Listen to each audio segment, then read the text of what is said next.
Alors bonjour, nous allons parler aujourd'hui de la transpiration chez les plantes et comment est-ce que ce mouvement d'eau et de nutriments est possible afin de permettre la croissance des plantes. Restez avec nous.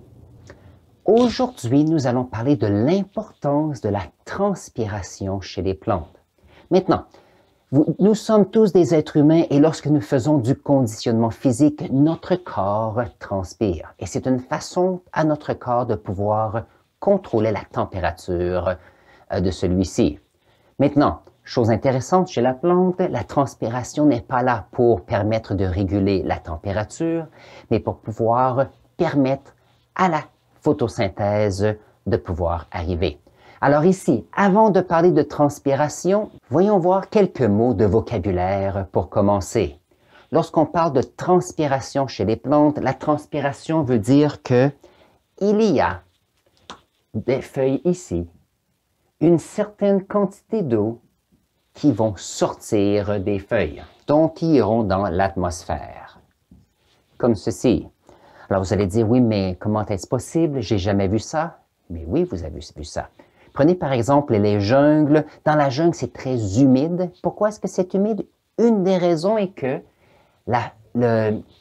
toute cette végétation transpire et donc donne une grande quantité d'humidité dans l'air. Et c'est pour ça que dans les saisons des pluies, il peut faire très beau durant la journée. Par contre, il arrive 4 ou 5 heures dans la fin de l'après-midi et il y a 1 heure ou 2 de pluie. Et après, l'air est un petit peu moins humide. Et la raison est que durant la journée, le soleil permet la transpiration, l'air contient une certaine quantité d'humidité et lorsque la température à la fin de la journée baisse, cette humidité ne peut plus être conservée dans l'atmosphère et il y a de la pluie. Maintenant, comment est-ce que cette transpiration fonctionne? Il faut ici parler d'un autre processus. Maintenant, je vais simplifier un peu ce processus, mais en gros, le processus que je veux parler, c'est le processus d'osmose, et ça, c'est lorsqu'il y a équilibre chimique des concentrations.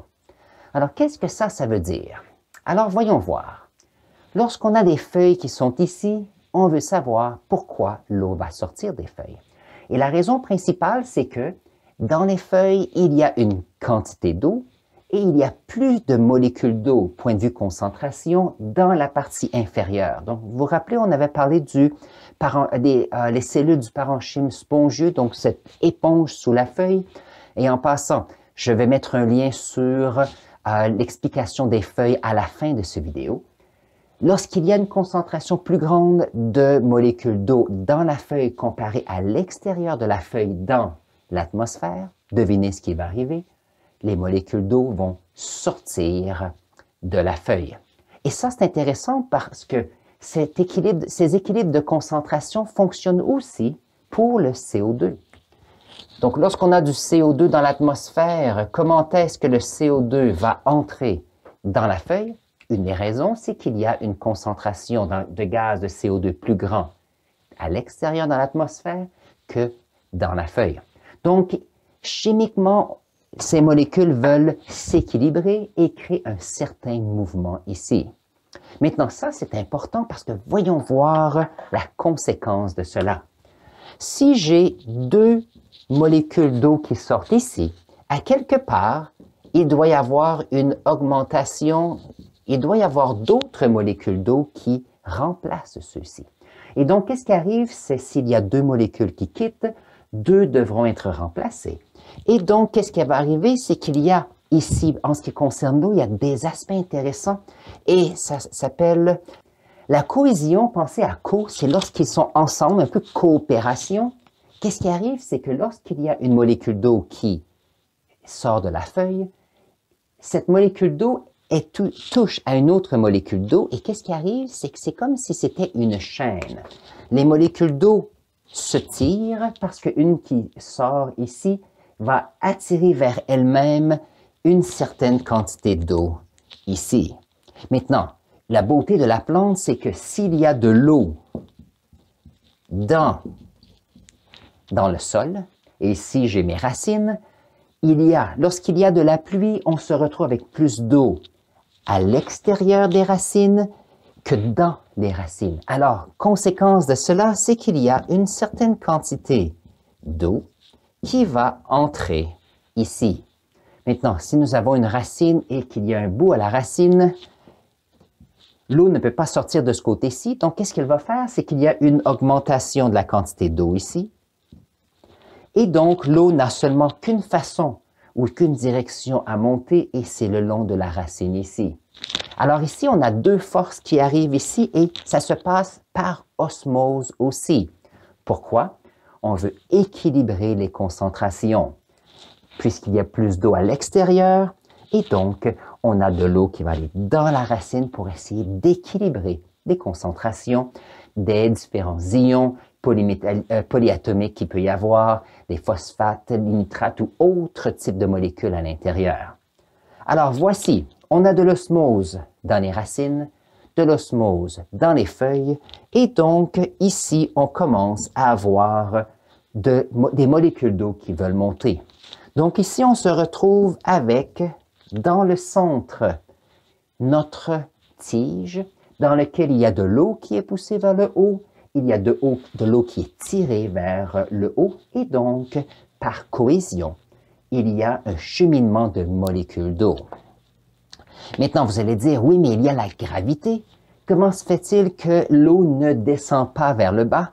Ah, c'est une excellente question. Et la réponse se retrouve dans le deuxième mot qui est l'adhésion. Si vous avez, par exemple, de la colle, on peut appeler la colle des adhésifs. Pourquoi adhésif? C'est que ça colle. C'est que les molécules d'eau ont tendance à coller à certaines substances. Voyons voir. Par exemple, si moi je suis pour mettre, je ne sais pas, vous avez une fenêtre. Oups, mauvais dessin. OK, je vais laisser faire le dessin. Disons que, voyons voir.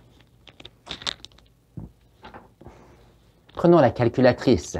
Si je suis pour mettre un petit peu d'eau ici, il y aura quelques gouttes qui vont tomber, mais il y aura quelques petites gouttelettes qui vont rester sur la surface.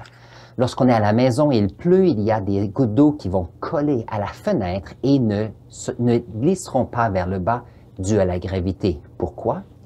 L'adhésion des molécules d'eau sur les surfaces permet de pouvoir retenir ou de ralentir le déplacement de l'eau.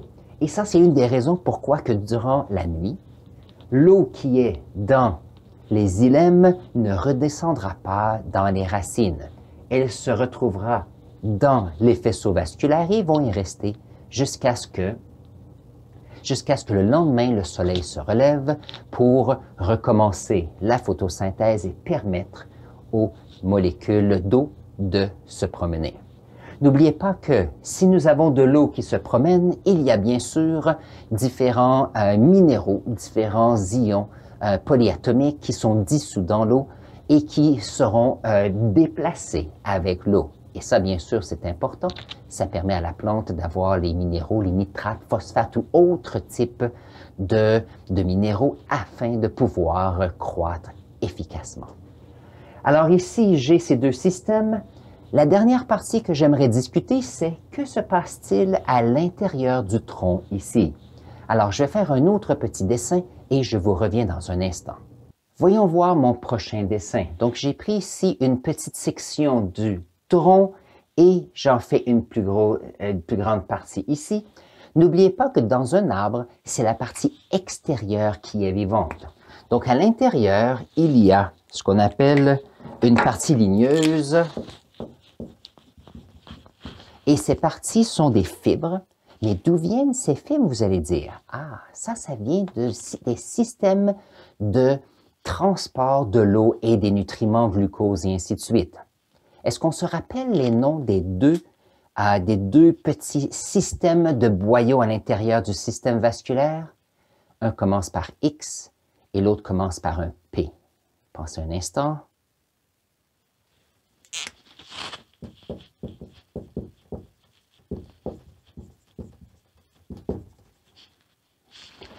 Et c'est bien sûr le xylème et le phloème. Maintenant, le xylème transporte l'eau et nous allons parler surtout de celui-ci. Alors, voilà. Lorsque les xylèmes transportent l'eau, vous vous rappelez tout à l'heure, j'avais une molécule à la fois qui montait.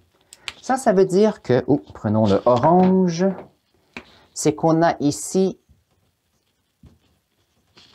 une petite goutte ou une petite molécule d'eau qui, par osmose, va traverser les parois cellulaires, les membranes cellulaires et vont monter. Qu'est-ce qui arrive, par exemple, c'est que plus il y a de molécules d'eau qui passent, plus cela met de la pression sur les parois cellulaires. Et qu'est-ce qui arrive, c'est que lorsque la pression augmente, on se retrouve avec des parois cellulaires qui vont se briser et nous allons avoir,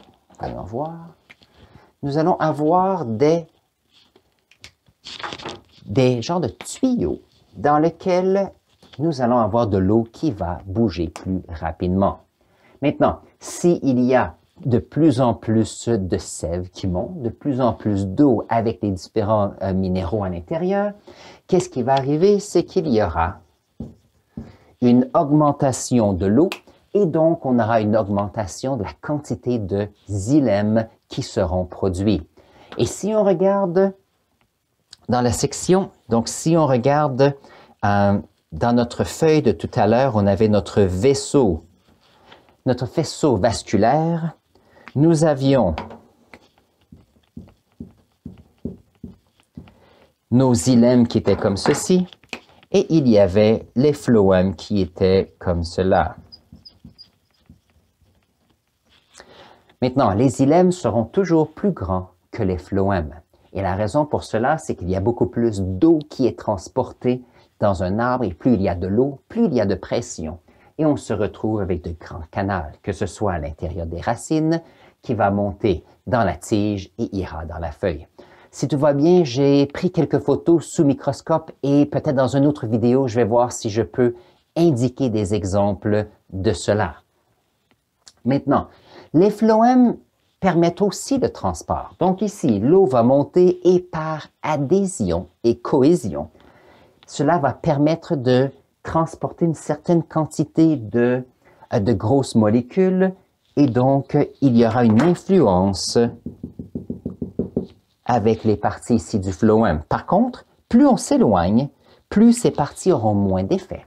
Et c'est pour ça que lorsqu'on a notre système ici, dans les xylèmes, il y aura l'eau ou les molécules d'eau qui va monter et qu'il y a une partie où les phloèmes où il peut y avoir des molécules de sucre ou autres qui vont descendre.